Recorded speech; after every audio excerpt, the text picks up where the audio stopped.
Pema Chodron, the celebrated and influential American Tibetan Buddhist nun, teaches, "You are the sky. Everything else, it's just the weather." You are the sky. Everything else, it's just the weather.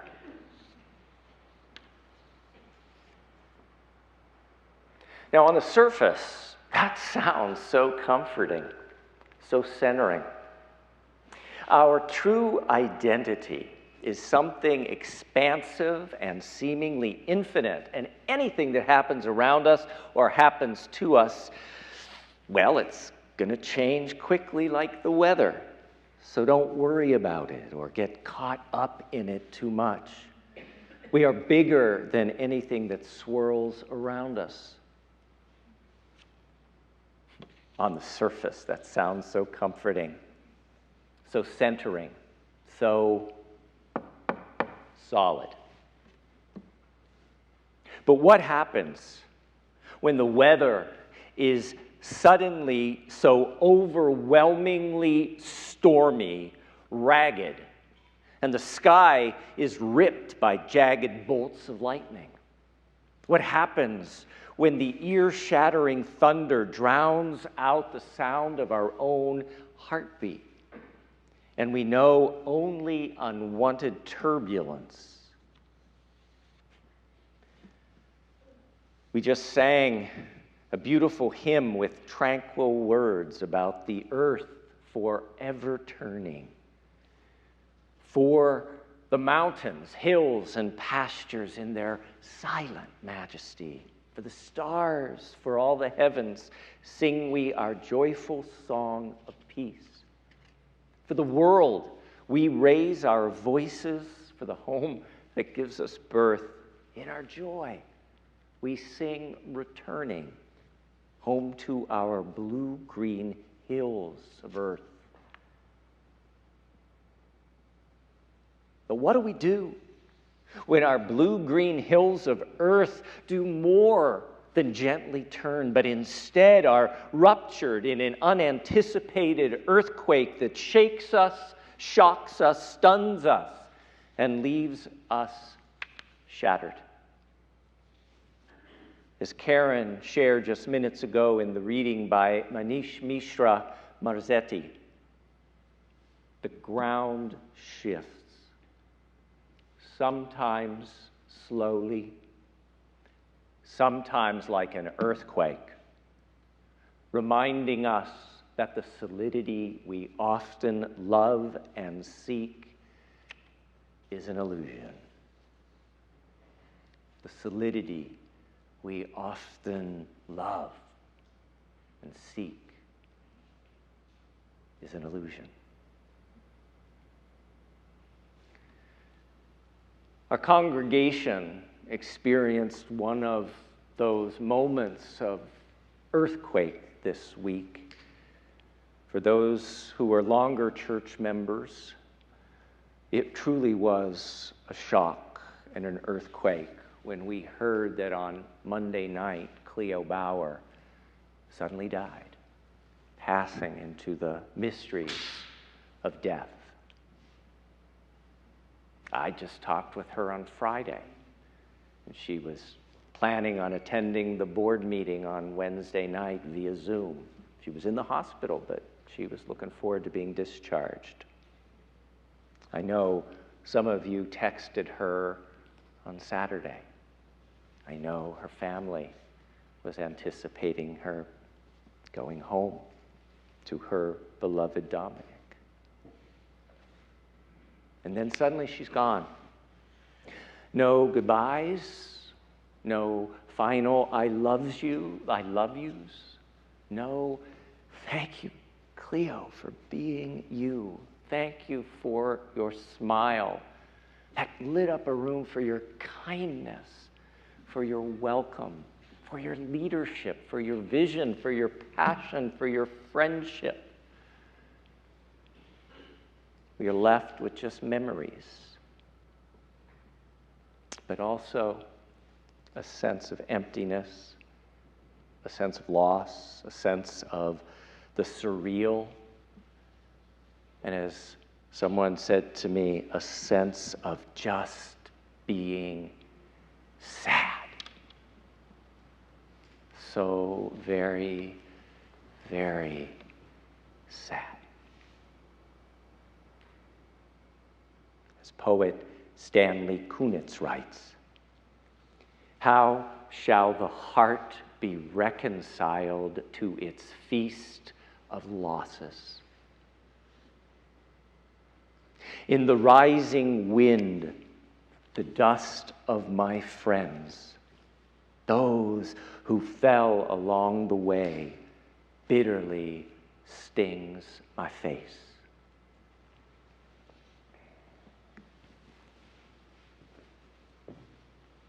How shall the heart be reconciled to its feast, its unwanted feast of losses?"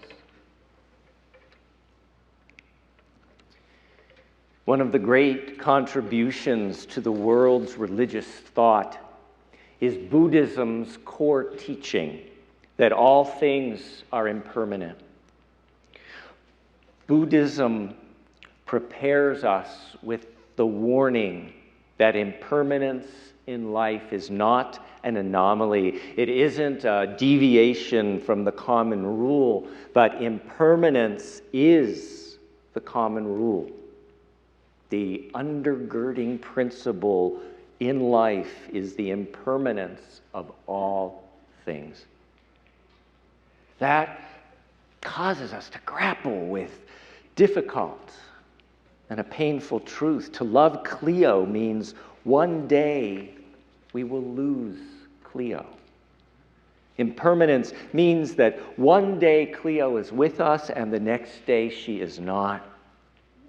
Impermanence means that one day you will be with us and one day you will not.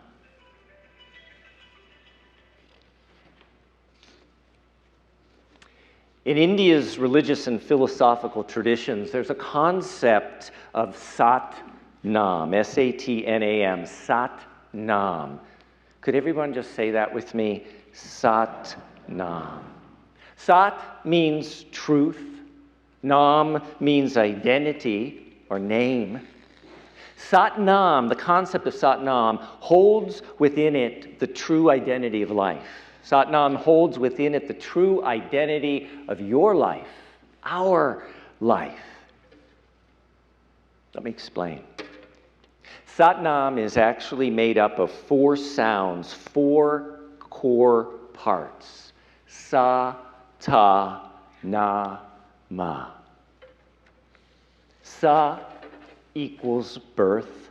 Ta equals life. Na equals death. Ma equals rebirth. In India's religious and philosophical traditions, Sat Nam, or the true identity of life, is a constant cycle of birth, life, death, and rebirth.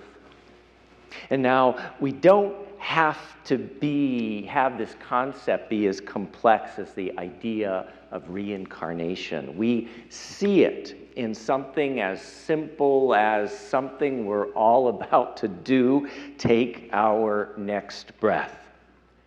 We begin the inhale. That's the birth. We continue the inhale. That's the life. We begin the exhale after we complete that inhale, and that exhale is the death. We end the exhale, and we decide to take another breath. That's a gift, to be able to take another breath, and that's the rebirth, and we begin again.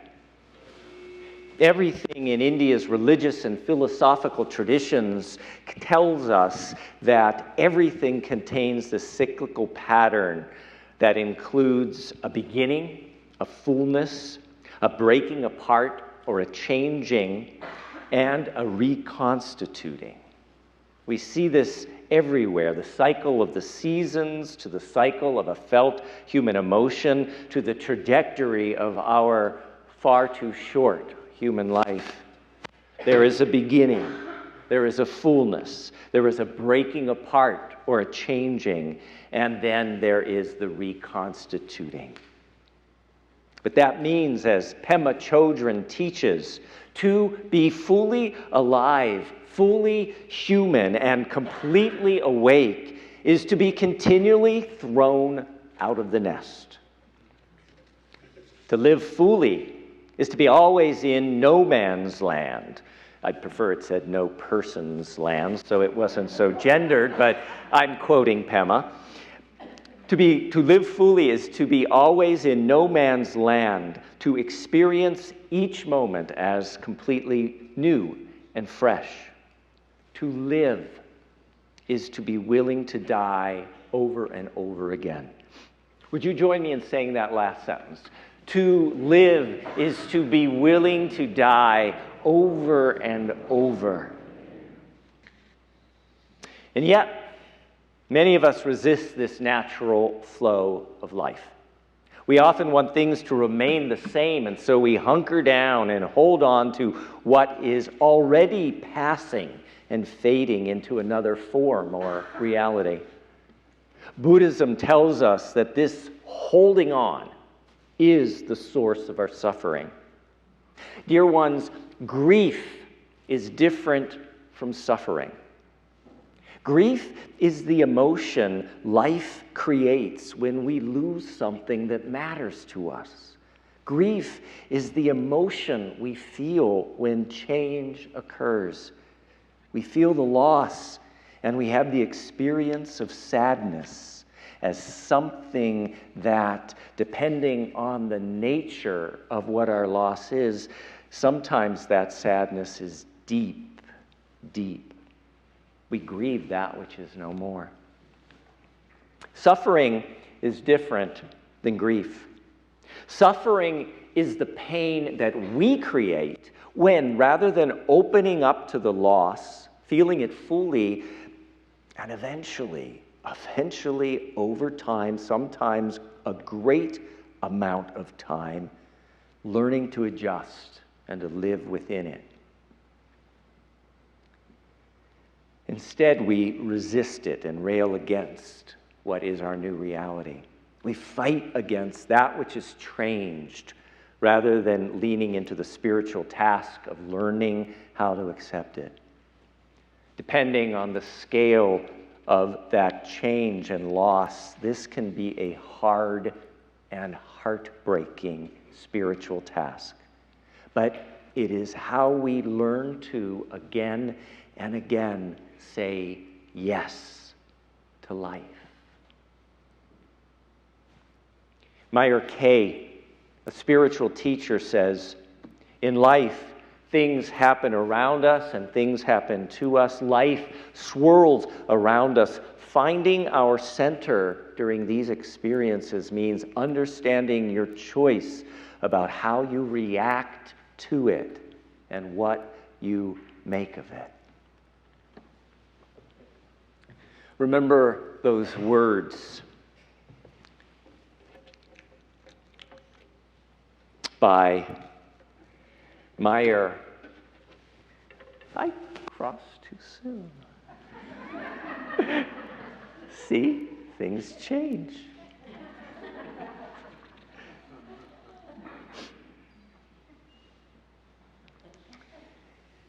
So Meyer Kay tells a story, and this slide kind of gives us a hint of what it's going to be about.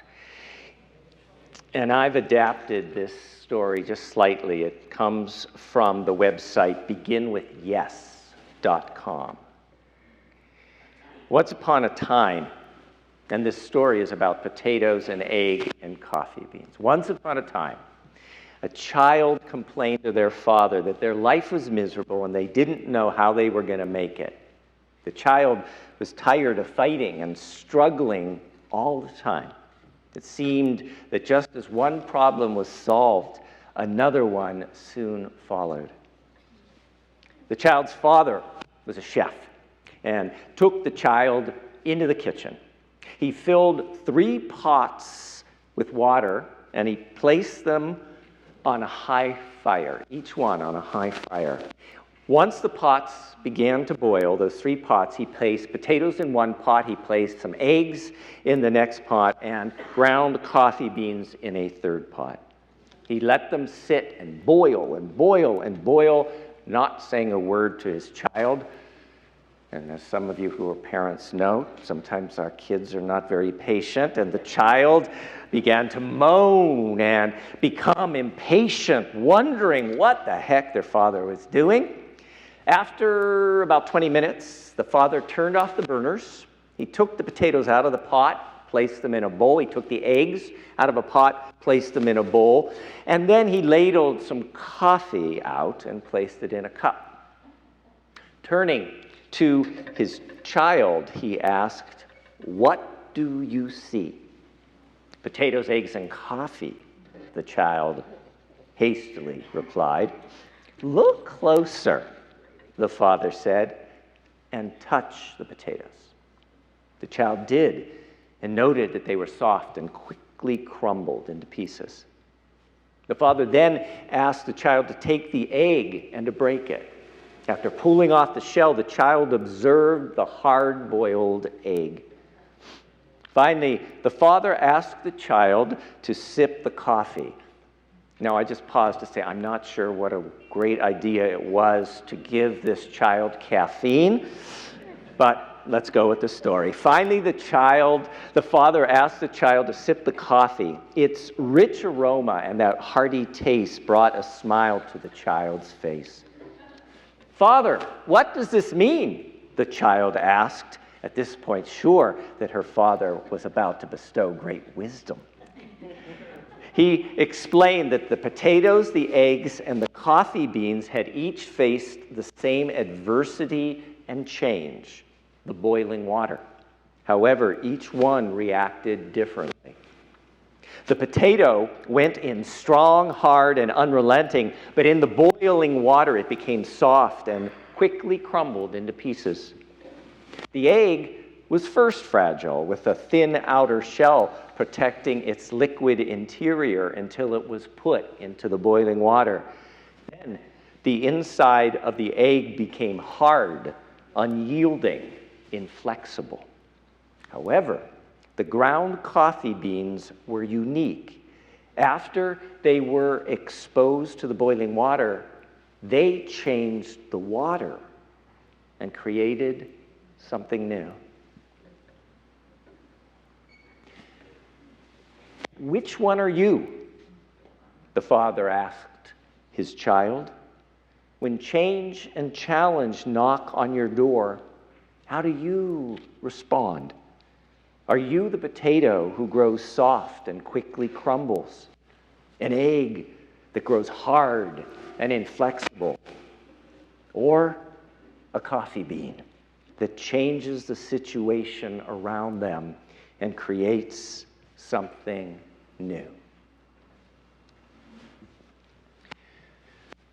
Remember those words that Karen shared by Manish Mishra Marzetti. And would you say these words with me, please? The ground shifts, sometimes slowly, sometimes like an earthquake, reminding us that the solidity we often love and seek is an illusion. We end with a poem, Fault Line, written by Unitarian minister Robert Walsh. Did you ever think there might be a fault line passing underneath your living room? A place in which your life is lived in meeting and in separating, wondering and telling, unaware that just beneath you is the unseen seam of great plates that strain through time. And that your life, already spilling over the brim, could be invaded, sent off in a new direction, turned aside by forces you were warned about but not prepared for. Shelves could be spilled out. The level floor set at an angle, in some seconds shaking. You would have to take your losses, do whatever must be done next. When the great plates slip and the earth shivers and the flaw is seen to lie in what you trusted most, look not to more solidity, to weighty slabs of concrete poured to save the fractured order. Trust more the tensile strands of love that bend and stretch to hold you in the web of life that's often torn but always healing.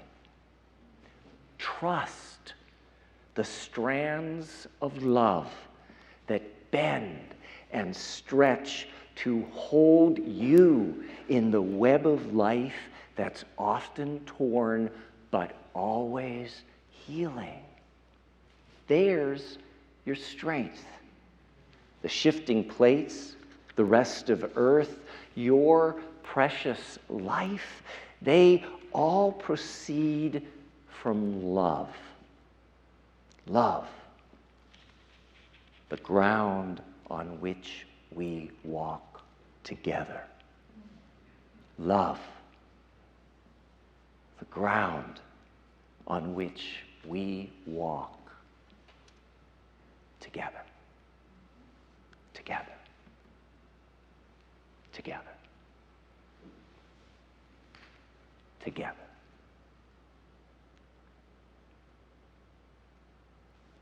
Que así sea, bendito sea.